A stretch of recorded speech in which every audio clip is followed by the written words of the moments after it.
Здравейте всички, които ме гледате. Аз съм ФАКТБГ и днес може да снимаме още един клип, само че без Траян.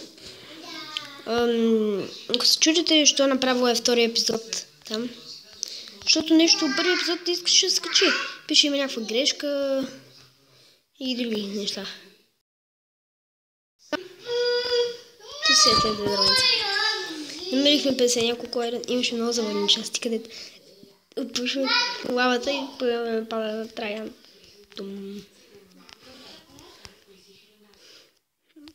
Че да разберете. Снимам един клип.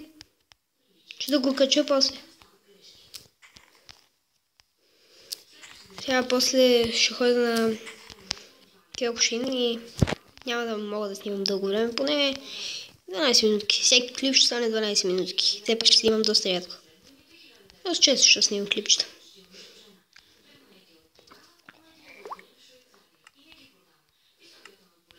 И да.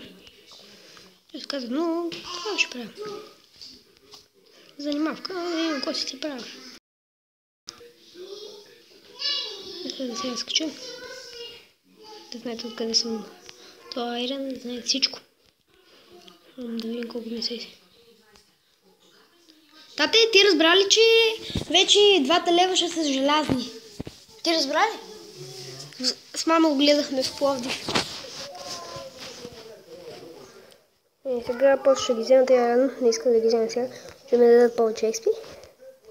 Качкам. Така ще може да стане нещо. Ще постоя нещо и нещо. Ще посложите се листата. И други глупости. Ще видят на Траян какво прави. Ще да гледам. И може да утре ще още един клип. И може утре да дадат телефон на училище. Не разбирам, защо не ми го дават и аз чуда. И аз чуди. Интересно.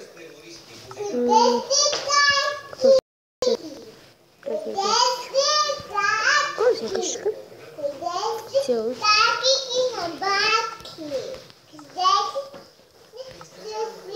Няма кой, защото аз го убих и 2 пъти. Първи епизод го убих 2 пъти. Беше много готин, само как го шитна дум.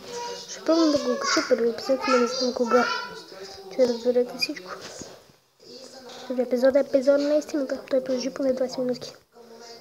Голямото част в училище го снимахме. И тук е едно. Така беше. И тук е едно. Имам други гости. Доста хубаво оцеляване стана. Надявам се, че стане. Надявам се, че стане проблем като да снимане даже. Това е толкова пъти съм мъчил да я правя. Аз же братушето се мъчи. Аз се направих. Какво правиш тук, бе? Снимам.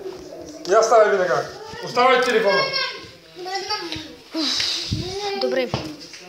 Може това да не е епизод, ще направим кратко. Майко, трябва да се ображдам и да